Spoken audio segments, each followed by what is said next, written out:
मैंने यह बताया था कि चीन द्वारा पिछले वर्ष अप्रैल मई 2020 के दौरान ईस्टर्न लद्दाख की सीमा के समीप भारी संख्या में शस्त्र बल तथा गोला बारूद आदि इकट्ठा कर लिया गया है। चीन द्वारा येलेसी के पास कई बार ट्रांसग्रेशन का प्रयास भी किया गया था। हमारी सशस्त्र सेनाओं ने उन सभी प्रयासों के दृष्टिगत उपयुक्त जवाबी कार्रवाई की थी। अध्यक्ष महोदय, राष्ट्र के साथ इस सदन ने भी उन वीर भारतीय सैनिकों को श्रद्धांजलि दी थी जिन्होंने भारत की सीमा की रक्षा करते हुए अपना बलिदान दिया था। आज मैं इस सदन को कुछ और महत्वपूर्ण डेवलपमेंट्स के बारे में जानकारी देना चाहता हूं। अध्यक्ष महोदय, पिछले वर्ष सितंबर से दोनों पक्षों ने एक दूसरे के साथ मिलिट्री एंड डिप्लोमेटिक चैनल्स द्वारा संवाद स्थापित कर रखा है।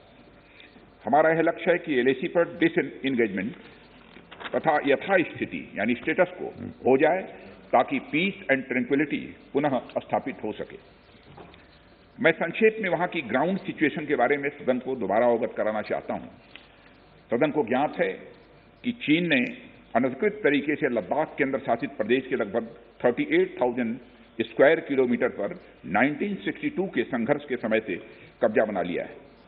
इसके अतिरिक्त पाकिस्तान ने अनधिकृत तरीके से पाक ऑक्युपाइड कश्मीर में भारत की लगभग 5,180 स्क्वायर किलोमीटर भूमि तथा चीनो पाकिस्तान बाउंड्री एग्रीमेंट 1963 के तहत चीन को दे दिया है। इस प्रकार चीन का 43,000 स्क्वायर किलोमीटर से ज्यादा भारत भूमि पर अनधिकृत कब्जा है। चीन पूर्वी क्षेत्रों में भी अरुणाचल प्रदेश की सीमा पर भी कई वर्ग किलोमीटर भूमि को अपना बताता है। भारत ने इन अनजस्टिफाइड क्लेम तथा अनधिकृत कब्जे को कभी भी स्वीकार नहीं किया है।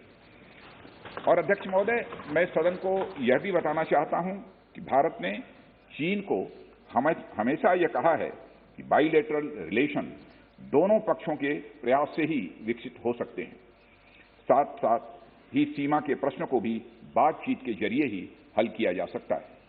परंतु येलेसी पर पीस एंड ट्रैंक्विलिटी में किसी प्रकार की प्रतिकूल स्थिति का हमारी बाइलेटरल टाइज पर बुरा असर पड़ता है। इससे चीन भी अच्छी तरह से अवगत है। कई हाई लेवल ज्वाइंट स्टेटमेंट में भी यह जिक्र किया गया है कि एलएसी तथा सीमाओं पर पीस एंड ट्रैंक्विलिटी कायम रखना बाइलेटरल रिलेशन के लिए यह अत्यंत आवश्यक है। अध्यक्ष महोदय, पिछले वर्ष से चीन के द्वारा उठाए गए कदमों के कारण पीस एंड ट्रैंक्विलिटी पर प्रतिकूल असर पड़ा है। इसके फलस्वरूप चीन और भारत के संबंधों पर भी प्रभाव पड़ा है।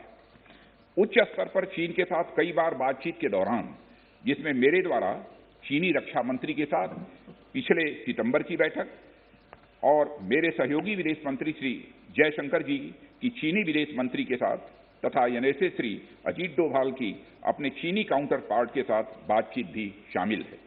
हमने यह स्पष्ट कर दिया है कि यह अत्यंत आवश्यक है कि एलएसी के सभी फ्रिक्शन पॉइंट पर डिसएंगेजमेंट किया जाए ताकि पीस एंड ट्रैंक्विलिटी पुनः स्थापित हो सके।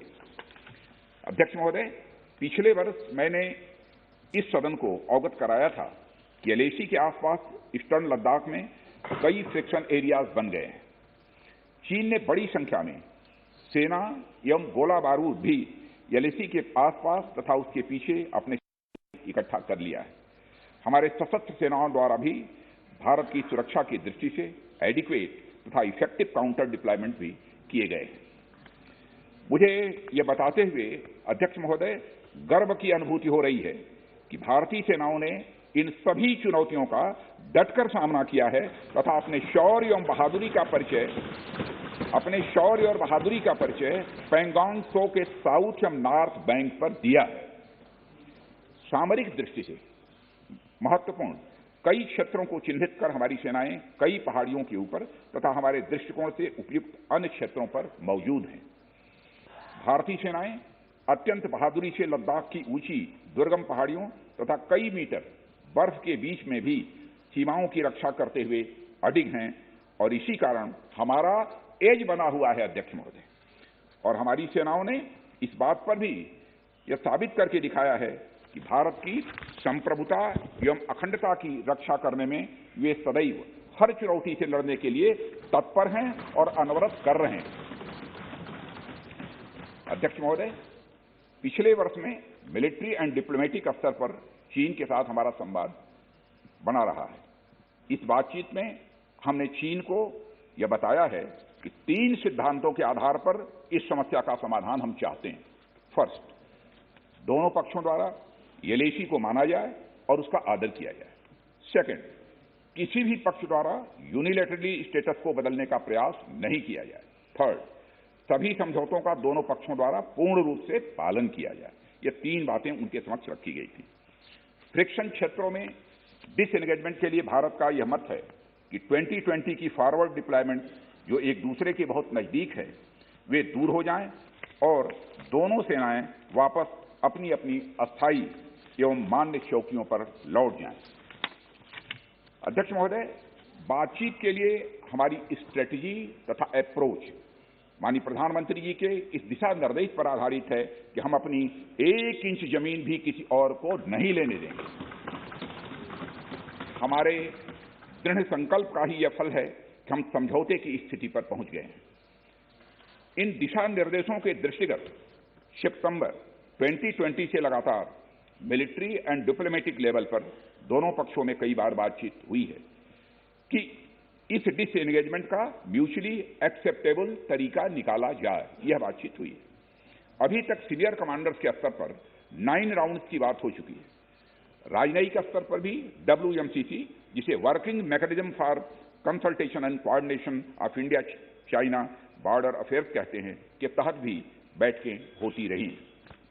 माननीय सभापति महोदय, अध्यक्ष महोदय, मुझे सदन को यह बताते हुए खुशी हो रही है कि हमारे इस अप्रोच तथा सस्टेन्ड टॉक्स के फलस्वरूप चीन के साथ पैंगोंग लेक के नॉर्थ एवं साउथ बैंक पर डिसएंगेजमेंट का समझौता हो गया है और इस बात पर भी सहमति हो गई है।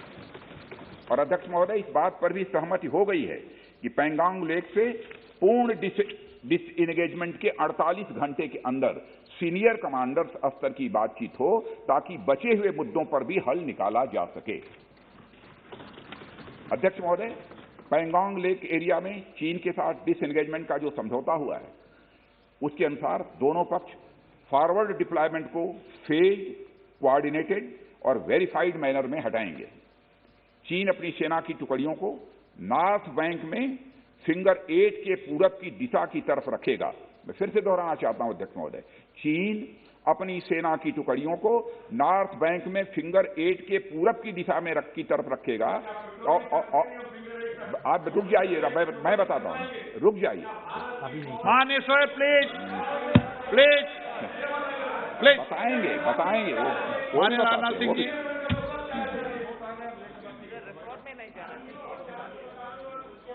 नॉर्थ बैंक में फिंगर 8 के पूरब की दिशा की तरफ रखेगा और इसी तरह भारत भी अपनी सेना की टुकड़ियों को फिंगर 3 के पास अपने permanent base Dhan Singh Rana post पर रखेगा। इसी तरह की कार्रवाई साउथ बैंक एरिया में भी दोनों पक्षों द्वारा की जाएगी। ये कदम आपसी समझौते के तहत बढ़ाए जाएंगे तथा जो भी निर्णय आदि दोनों पक्षों द्वारा अप्रैल 2020 से नॉर्थ एंड साउथ बैंक पर किया गया है, उन्हें हटा दिया जाएगा और पुरानी स्थिति बना दी जाएगी। अध्यक्ष महोदय, यह भी तय हुआ है कि दोनों पक्ष नॉर्थ बैंक पर अपनी सेना की गतिविधियां, जिसमें परंपरागत स्थानों की पेट्रोलिंग भी सम्मिलित है, को अस्थायी रूप से स्थगित रखेंगे। पेट्रोलिंग तभी शुरू की जाएगी जब सेना एवं राजनयिक स्तर पर आगे बातचीत करके समझौता बनेगा और इस समझौते पर कार्रवाई कल से नॉर्थ एंड साउथ बैंक पर प्रारंभ हो गई है। और अध्यक्ष महोदय, सदन को इस बात की भी मैं जानकारी देना चाहता हूं कि मेरी अभी तक की जानकारी, माने स्टेटमेंट देने के लिए जब मैं सदन में आ रहा था तब तक की जो जानकारी है, मेरी अभी तक की जानकारी के अनुसार जो समझौता हुआ है उसका क्रियान्वयन अभी तक, मैं फिर से दोहरा, अभी तक ठीक तरीके से हो रहा है। अभी तक दोनों तरफ से सारी बख्तरबंद गाड़ियां अपने परमानेंट बेस पर वापस जा चुकी हैं। यह हमको जानकारी मिली। अध्यक्ष महोदय, मैं इस सदन को आश्वस्त करना चाहता हूं कि इस बातचीत में हमने कुछ भी खोया नहीं। और आगे की बात नहीं बोलना चाहूंगा अध्यक्ष महोदय, आगे की बात नहीं बोलना चाहता। मैं फिर से बात दोहरा, आज इस मैं इस आपका कोई दर्ज नहीं हो चिंता रहा। मत करिए, ज्यादा चिंता है। मैं इस सदन को पुनः आश्वस्त करना चाहता हूं कि इस बातचीत में हमने कुछ भी खोया नहीं। मैं सदन को यह भी जानकारी देना चाहता हूं कि अभी भी एलएसी पर डिप्लॉयमेंट तथा पेट्रोलिंग के बारे में कुछ आउटस्टैंडिंग इश्यूज बचे हैं। इन पर हमारा ध्यान आगे की बातचीत में रहेगा। दोनों पक्ष इस बात पर सहमत हैं कि बाइलेटरल एग्रीमेंट्स तथा प्रोटोकॉल के तहत पूर्ण डिसएंगेजमेंट जल्द से जल्द कर लिया जाए, यह सहमति बनी है। अब तक की बातचीत के बाद चीन भी देश की संप्रभुता की रक्षा के हमारे संकल्प से अवगत है। हमारी अपेक्षा है कि चीन द्वारा हमारे साथ मिलकर बचे हुए मुद्दों को हल करने का पूरी गंभीरता से प्रयास किया जाएगा। अध्यक्ष महोदय, मैं इस सदन से आग्रह करना चाहता हूं कि मेरे साथ संपूर्ण सदन हमारी आर्म्ड फोर्सेज की इन विषम एवं भीषण बर्फबारी की परिस्थितियों में भी शौर्य एवं वीरता के प्रदर्शन की भूरी प्रशंसा की जानी चाहिए।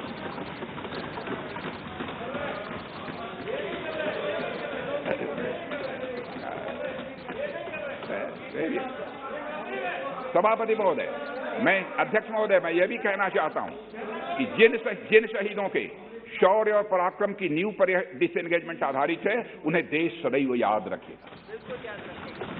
अध्यक्ष महोदय, मैं आश्वस्त हूं कि यह पूरा सदन, चाहे कोई भी किसी दल का क्यों न हो, देश की संप्रभुता, एकता, अखंडता और सुरक्षा के प्रश्न पर एक साथ खड़ा रहेगा